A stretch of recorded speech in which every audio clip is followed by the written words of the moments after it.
नमस्कार, सनातन लॉजिक में आपका स्वागत है। आज रविवार है। आज हम रवि प्रदोष की चर्चा करेंगे। चैनल पर अगर आप पहली बार आए हैं तो सब्सक्राइब कर लीजिए और बेल आइकन को भी दबा दीजिए। भोलेनाथ की प्रेरणा से और उनकी असीम कृपा से और आप लोगों के प्यार और सहयोग से ये कार्य संभव हो पाया है। ये 7 दिन की सीरीज है। रविवार से शुरू होके और शनिवार को पूर्ण होगी। आप लोग इसी तरह से अपना सहयोग और प्यार देते रहें। अगर आप लोगों के मन में कोई जिज्ञासा है, आप कुछ जानना चाहते हैं या हमें कुछ बताना चाहते हैं तो आप बताइए। रवि त्रयोदशी प्रदोष व्रत की कहानी शुरू करने से पहले हम ये जान लें कि प्रदोष किस समय होता है, कौन सी घड़ी में प्रदोष काल आता है।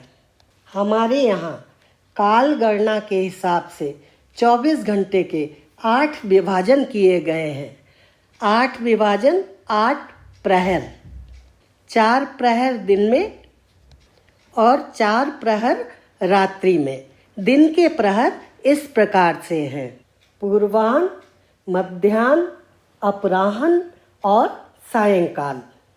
एक एक प्रहर का समय 3-3 घंटे होता है, तो दिन के 12 घंटे 4 प्रहर। इसी प्रकार 4 प्रहर रात्रि में भी होते हैं। रात्रि का पहला प्रहर प्रदोष नाम का काल माना जाता है। सायंकाल के बाद जैसे ही रात्रि का समय प्रारंभ होता है, उसे ही प्रदोष कहा जाता है।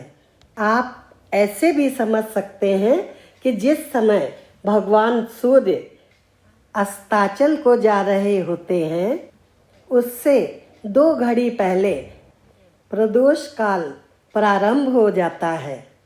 रात्रि का पहला प्रहर प्रदोष नाम का काल माना जाता है और दूसरा प्रहर निशीथ पूजा निशीथ काल माना जाता है। तीसरा प्रहर त्रियामा काल माना जाता है और चौथा काल ब्रह्म मुहूर्त माना जाता है। रात्रि के चारों प्रहर भी 3-3 घंटे के होते हैं।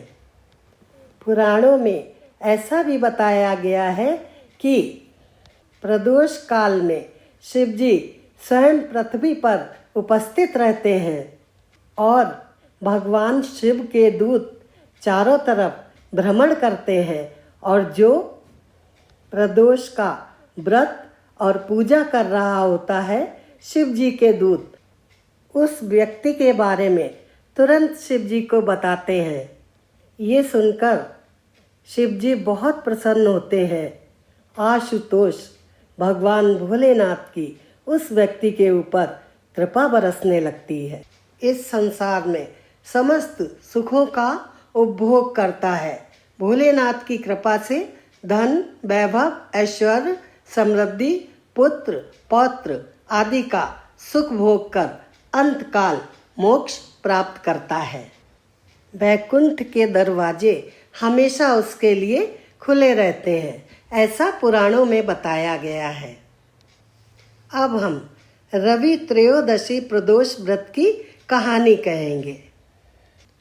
जो प्रदोष का व्रत नहीं करता है, सिर्फ कहानी सुनता है ध्यान से, उसे भी उतना ही फल मिलता है जितना व्रत करने वाले को मिलता है। रवि प्रदोष व्रत की कहानी शुरू हो रही है।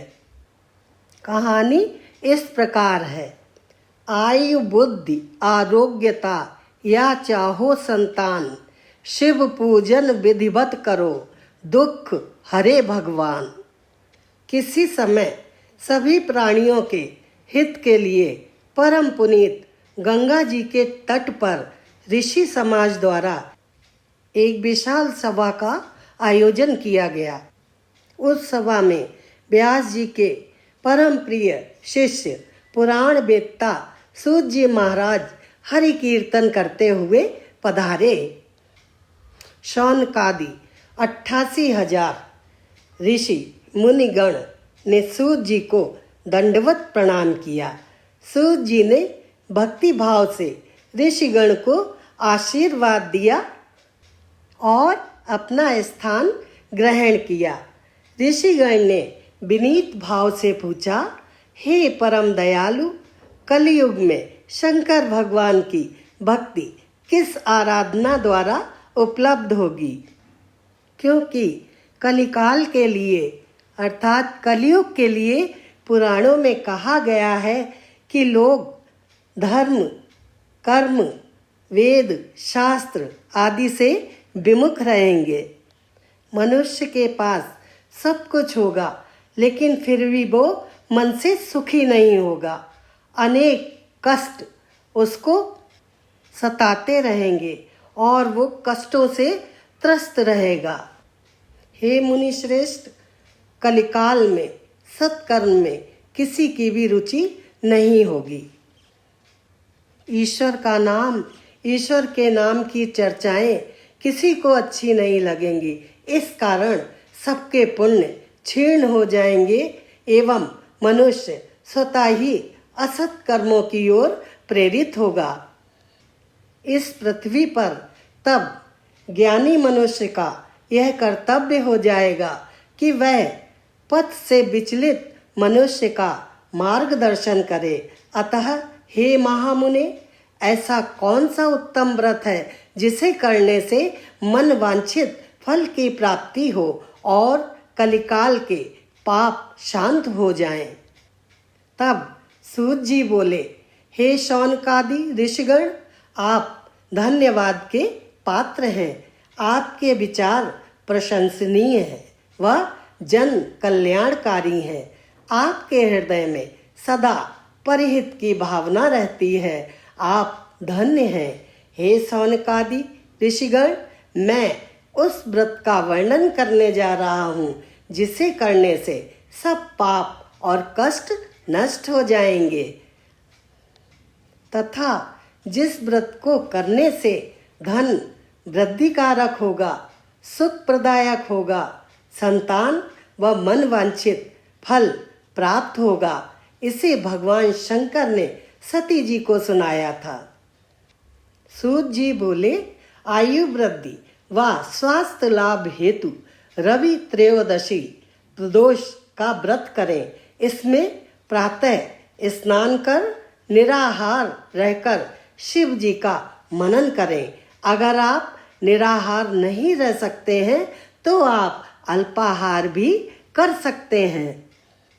मंदिर जाकर शिव जी की आराधना करें। माथे पर त्रिपुंड धारण करें। बेल, धूप, दीप, अक्षत व ऋतुफल अर्पित करें। रुद्राक्ष की माला से सामर्थ्य अनुसार ओम नमः शिवाय जपें। ब्राह्मण को भोजन कराएं और दान दक्षिणा दें। उसके बाद मौन व्रत धारण करें। अगर संभव हो तो यज्ञ और हवन भी कराएं। ओम ह्रीं क्लीं नमः शिवाय स्वाहा मंत्र से यज्ञ स्तुति दें। यज्ञ में आहुति डालने का मंत्र एक बार मैं फिर से बोल रही हूँ। ओम ह्रीं क्लीं नमः शिवाय स्वाहा। इस बीज मंत्र से आहुति डालने से मन चाहे फल की प्राप्ति होती है। प्रदोष व्रत में व्रती एक बार भोजन करे और पृथ्वी पर शयन करे। इससे सर्व कार्य सिद्ध होते हैं। श्रावण मास में इस व्रत का विशेष महत्व है। सभी मनोरथ इस व्रत को करने से पूर्ण होते हैं। हे ऋषिगण, यह प्रदोष व्रत जिसका वृत्तांत मैंने सुनाया, किसी समय शंकर भगवान ने सती जी को और वेद व्यास मुनि ने मुझे सुनाया था। शौनकादि ऋषि बोले, हे पूज्यवर, यह व्रत परम गोपनीय है, मंगलदायक और कष्ट हरता है। कृपया बताएं कि यह व्रत किसने किया और उसे इससे किस फल की प्राप्ति हुई। तब सूत जी ने शौनकादि ऋषियों को जो कथा सुनाई वो इस प्रकार है। एक गांव में एक दीनहीन ब्राह्मण रहता था।